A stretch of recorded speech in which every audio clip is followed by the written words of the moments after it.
What if I told you that there are more conditionals than the usual 0, first, second, third and mixed that we learn in school?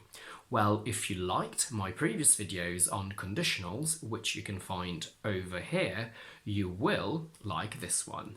Hi everyone, this is Sam and welcome to Logic, where we analyse the logic of English. Today's grammar video is part 2 on the conditionals that no one really talks about.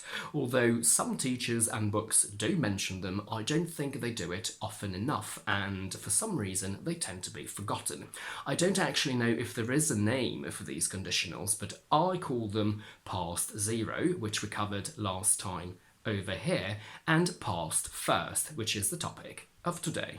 You have a video on the normal 0 and first over here, and what we need to remember is that these are real conditionals, meaning that they talk about mathematically possible situations. When we talk about conditionals in general, we need to think about two elements: time, so when it happens, present, past, future, or always, and probability, possible, impossible, and certain. And every specific combination of tenses between the main clause and the if clause create a specific and unique mental image that reflect the time and probability that you want to convey. As a quick recap on the normal first conditional, the basic concept that it wants to convey is maybe I'll win the lottery, so maybe I'll go on holiday, which is a possible fact in the present or future. And in English, we create the first conditional by saying, if I win the lottery, I will go on holiday. The way I see it is that in the past first conditional, the if clause refers to a possible fact in the past, which affects the main clause in various time frames, which is why I actually think there is more than just one past first. Let's not forget that in English, the simple past and the past subjunctive are exactly the same. Wanted, went, did, fixed could be both. But because in the past first we talk about possible facts in the past which are real, we use the simple past, not the past subjunctive. Just like in the other videos, I'm going to give you the basic concepts that we need to express, and as a little experiment, I want you to transform this sentence into a conditional in your native language first, with a sentence that starts with the equivalent of if, and after that you can move on to the English version. Let's imagine we are colleagues. You come to me and say, Sam, the manager fired Tom yesterday and he sued them for wrongful termination. And we all know in the office that Tom is gay.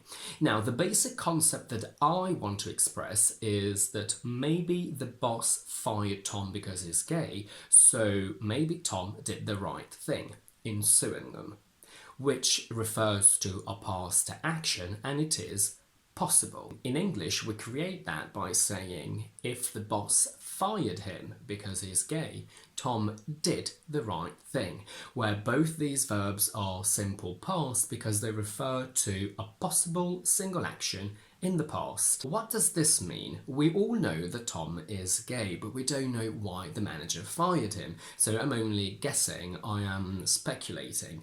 I'm contemplating the mathematically possible situation that it's true that the boss fired him because he's gay. It's possible that that was the reason. So what I'm expressing with this conditional is that if it's true that the boss fired him because he's gay, in that specific event and in that specific case, Tom did the right thing in suing them.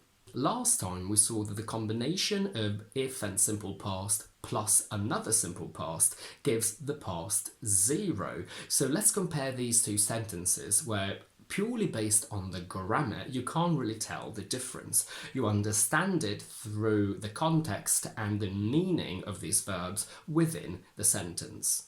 Conceptually, the first sentence is a past zero because it refers to a repeated action in the past that was always true. Every time I wanted to play video games, I had to do my homework first, in the past. Whereas the second sentence, the one we've just analysed, refers to a single possible action in the past. So far it's all been about the past, but what about this basic concept? Maybe you liked my last video, so maybe you will like this one. Here we need to split the sentence in two and analyse the single clauses independently. Maybe you liked my last video is possible in the past, and maybe you will like this one is possible in the future. And we convey this concept by saying, if you liked my last video, you will like this one, which is the sentence that I said at the very beginning of the video, using if and simple past followed by will. We use this conditional to say that it's possible that something happened in the past. It's possible that you liked my last video in the past. And if that's the case, that will affect your future in a certain way, meaning that in this specific case, if it's true that you liked my previous video and my new one is fairly similar, it's very likely that you will like this one as well. What about using if and simple past plus a simple present? In this case, the simple present usually refers to generally and consistently true facts. If the boss approved your idea, it means they like it. So this concept of a boss approving your idea always, well, usually means that they like it. If the boss approved it, they like it. You don't usually like something instantly for just 1 second. You like it consistently. Well, at least for a short period of time, not just as a single action. Now, in this specific case with the simple present, in my opinion, if is actually a more common way to say the concept of since or because, and I'll tell you why. Let's imagine that you come to me and you tell me that yesterday the boss approved your idea, but you yourself are not sure that it is a good idea. So I reassure you by saying if the boss approved it, they like it. In this case, I am not questioning the fact that they approved it. I'm not saying maybe they approved it, maybe they didn't, because I know that they did because you've told me. So I'm basically saying since the boss approved it, they like it, or since the boss approved it, it's a good idea. And using if in this case is extremely common, much more so than using since. What if I want to give you an order? The concept is maybe you didn't do your task, so do it now.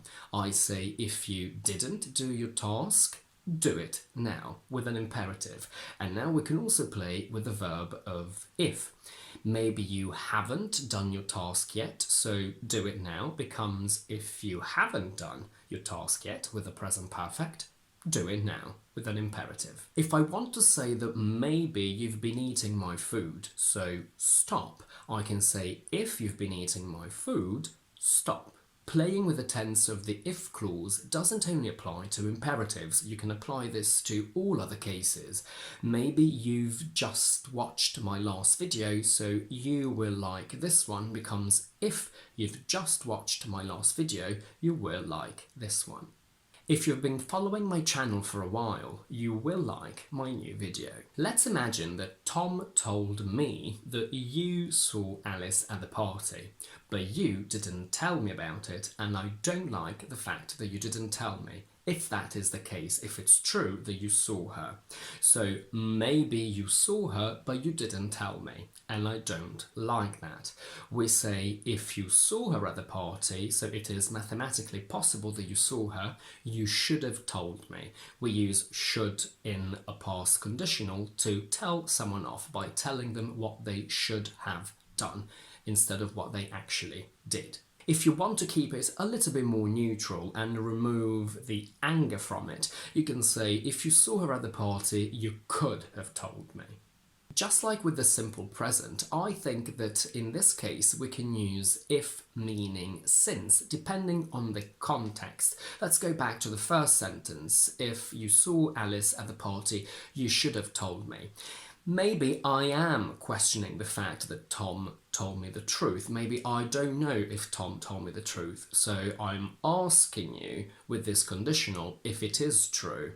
But let's say that Tom can verify for a fact that you were at the party by saying, if you were at the party and you saw her, you should have told me. I'm just basically saying, since you saw her, you should have told me. But again, just like before, using if is a very common way of expressing this idea. And that's it for today. If you like this video, please don't forget to give it a thumbs up and to subscribe to my channel down below. And do let me know in the comments if you'd ever thought about this kind of past first conditional, and if you know if there is a better name for it, because I don't, so it would be interesting to find out more about it. In the meantime, I will see you next Tuesday with another explanation video.